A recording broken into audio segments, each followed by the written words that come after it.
Due to a variety of factors like new video game consoles and your run-of-the-mill global pandemic, a whole lot of games got delayed in 2022. That kind of sucked in 2022, but it means 2023 is going to be absolutely bonkers in terms of video game releases. Here are a whole bunch of the games that we know are coming out in 2023, and it's not even all of them. Let's get to it.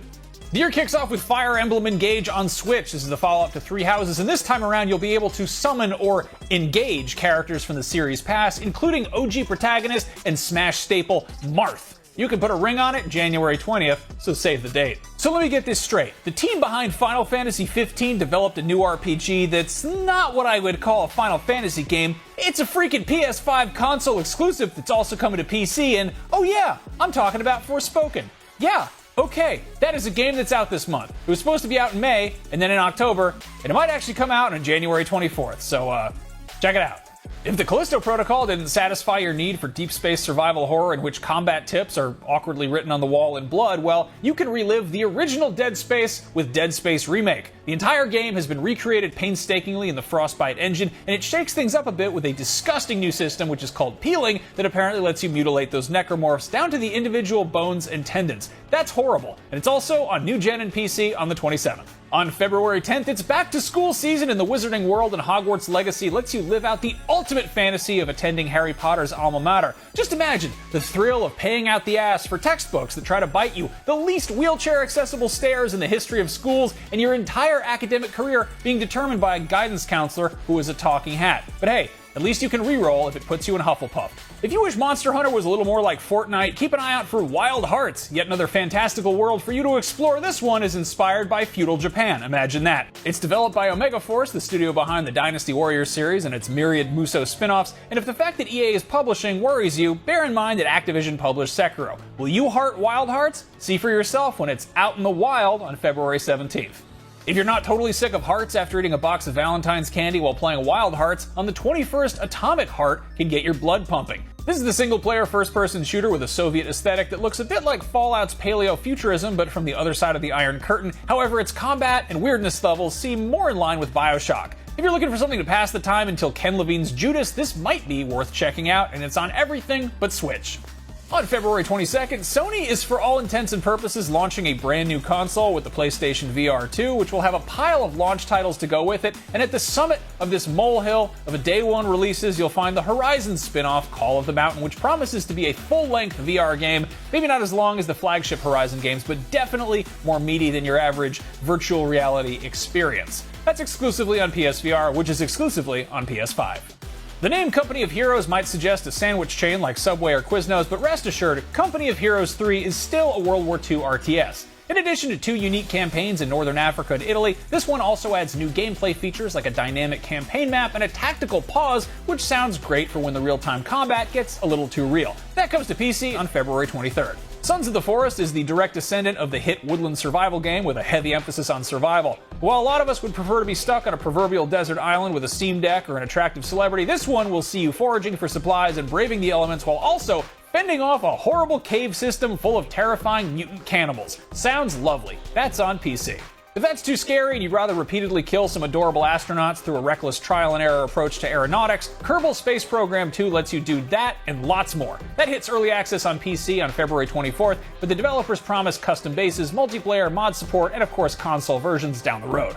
If you yearn for the simpler days of classic turn-based RPGs with beautiful pixel art and Dickensian campaigns, or if you just thought the 2018 game Octopath Traveler was pretty cool, well, you're in luck because Octopath Traveler hits PC, Switch, and both PlayStations also on February 24th. On March 1st, the day before hits PC, and before your eyes glaze over at the idea of yet another post-apocalyptic zombie survival game with base building and survival elements, get a load of these graphics. A lot of games on this list were delayed due to the pandemic, but developer Fnatic pushed this one so they could switch engines from Unreal 4 to Unreal 5, and it looks like that was a smart move because it's the second most wishlisted game on Steam after Hogwarts Legacy. That's on PC with plans for new-gen console versions later on. Wolong Fallen Dynasty is the latest project from Team Ninja, and it looks to continue the long tradition of kicking your ass repeatedly, which began with Ninja Gaiden and the Neo games, but this one's set in China's Three Kingdoms period, but you know, it's got a grisly dark fantasy twist. That is on all the stuff that isn't made by Nintendo.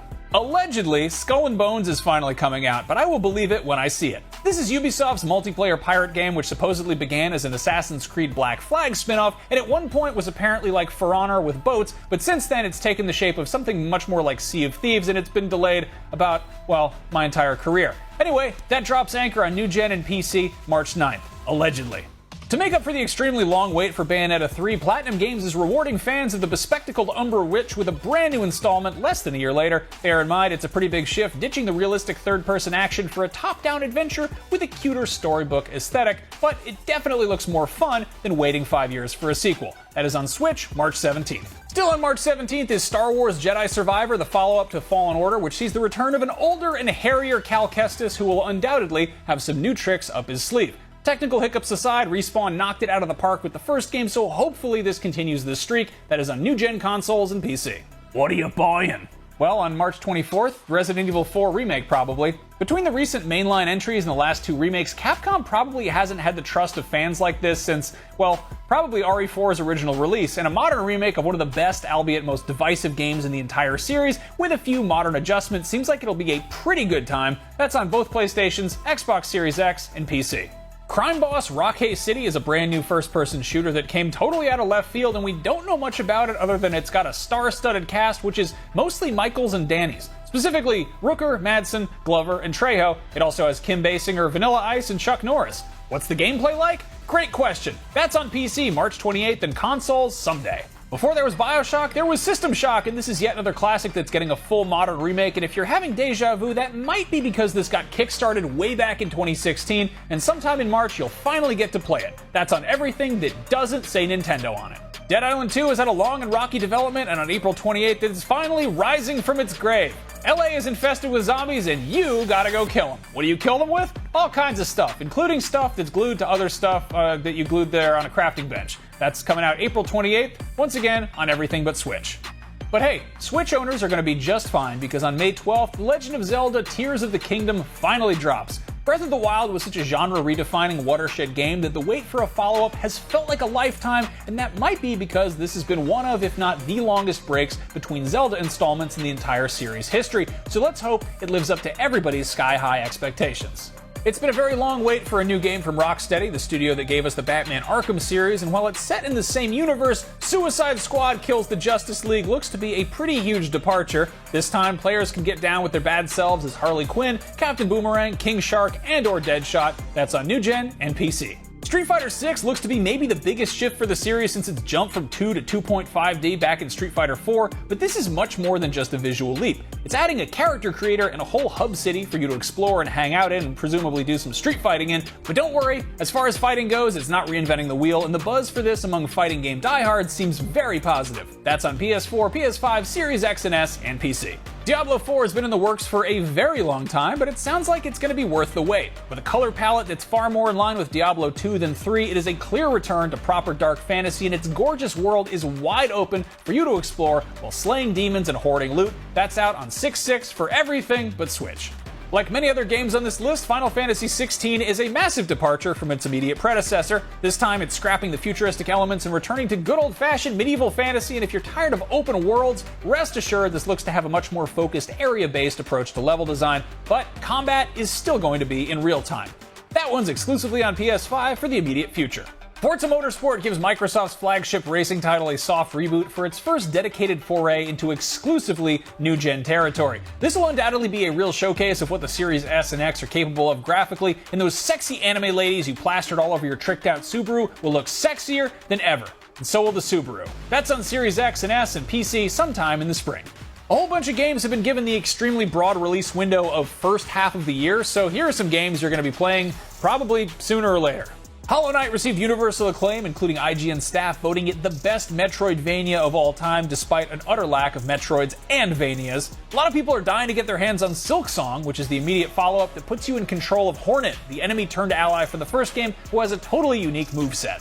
Fans of Homeworld 2 have been waiting 2 decades for a sequel, and they won't have to wait that much longer. Homeworld 3 takes place even further in the future and will shake up the Deep Space RTS formula with the addition of terrain that'll allow for cover. It's still in space, mind you, but there's just a lot of shit floating around up there now.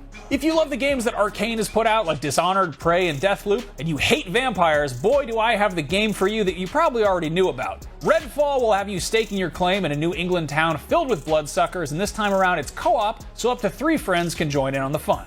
Stalker 2: Heart of Chernobyl is the long-awaited sequel to the 2007 post-apocalyptic survival horror game based on the Tarkovsky film of the same name, based on the classic novel Roadside Picnic, and its development has certainly not been a picnic, roadside, or otherwise. In addition to all the other hurdles of developing a AAA video game through the pandemic, Ukraine-based GSC World also had to put things on hold while their country was being bombed and invaded by Russian forces. This is supposed to hit the new Xboxes and PC sometime in the first half of the year, but I think of all the games on this list, I don't think anybody's going to be mad if they need more time. Starfield is shaping up to be Skyrim in space. And before you tell me that's a stupid, reductive way of describing it, I'm quoting Todd Howard, so take that. Anyway, in space, no one can hear you dragon shout, but you can probably go collect some cheese wheels on the moon or on one of the hundreds of other planets in this game. That's on all the new Xboxes and PC. If you like deep space stuff, but Starfield sounds dauntingly expansive, well, there's also The Expanse, a Telltale series, which is a narrative adventure set in the universe of the hit TV show, and that's on PC and consoles.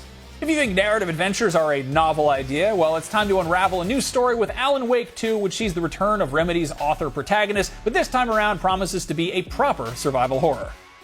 If you're one of the many people who spent thousands of hours hunting and crafting and riding dinosaurs in Ark, you may have thought to yourself at some point, this game is great, but it needs Vin Diesel. Well, you weren't the only one, because Vin Diesel felt the same way, and after playing a shitload of the first game, he's not only starring in the sequel, he's also involved with its development as Studio Wildcard's president of creative convergence, which means he's also executive producing an Ark animated series. Sure, why not? If you think giant robots are f***ing awesome, you're correct. And FromSoft's beloved mecha series Armored Core is back with its 6th long-overdue installment, Fires of Rubicon. What took so long? Well, FromSoft was busy establishing a little genre called Soulsborne with a trilogy of Dark Souls games, Bloodborne, Sekiro, and of course Elden Ring. There's absolutely no reason to expect Armored Core to be anything like those games, and according to the developers, it isn't really, but considering those games are what amassed FromSoft its devoted following, I imagine those fans are being taken into consideration at least somewhat.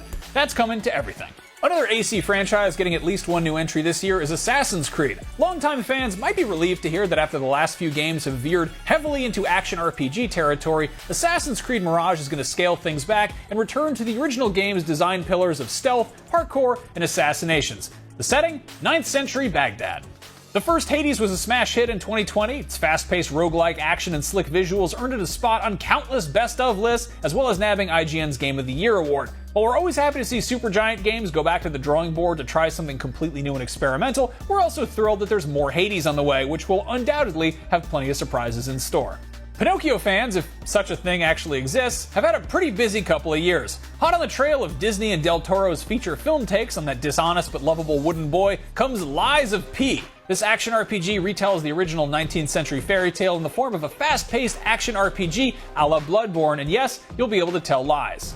Marvel's Spider-Man was one of the best-selling games on PS4, so unsurprisingly, it's getting a follow-up, but the sequel will be exclusive to PS5. After seeing how much Insomniac Games was able to do with the new hardware and Ratchet & Clank Rift Apart, we are dying to see what new tricks our friendly neighborhood wall crawler has in store for us in the sequel. The Cops and Robbers co-op shooter Payday 2 gets a long-awaited sequel a full decade after the last game released. This time around, players can expect larger-scaled heist, as developers have described the setting as, quote, a living, enormous representation of New York City. Another series getting a sequel after a decade of nothing, unless you count the mobile game, is Pikmin. We basically haven't seen anything from this game outside of a 30-second trailer, but we have a sneaking suspicion that it will involve some Pikmin. I don't know, what do you know about this game? They haven't shown us anything. A whole bunch of beloved horror movie licenses have found new life in the asymmetrical multiplayer genre, and joining the ranks of Friday the 13th, Predator, Evil Dead, and Killer Clowns from Outer Space is the Texas Chainsaw Massacre. Based squarely in the era of the 1974 slasher classic, the game will have one team playing as meddling teens who have to, not get murdered, and the other team will be playing as not just Leatherface, but his entire messed up family too.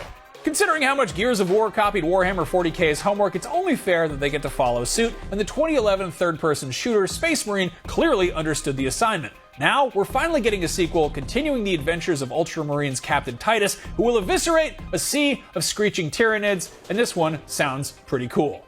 And finally, for this list, not for all the games coming out, is The Wolf Among Us 2. The reformed Telltale Games is finally returning to the Fables universe to continue Bigby's story. This new game picks up 6 months after the last one. If you need a refresher, that's totally understandable because the last game was released a decade ago. And there you have it. That's a whole bunch of games that are coming out in 2023, and it's not even all of them because a whole bunch of them we don't even know about quite yet. But I know a cool website you can keep an eye on if you like video games. It's called IGN.com. 2023 is going to be a doozy. I'll see you around.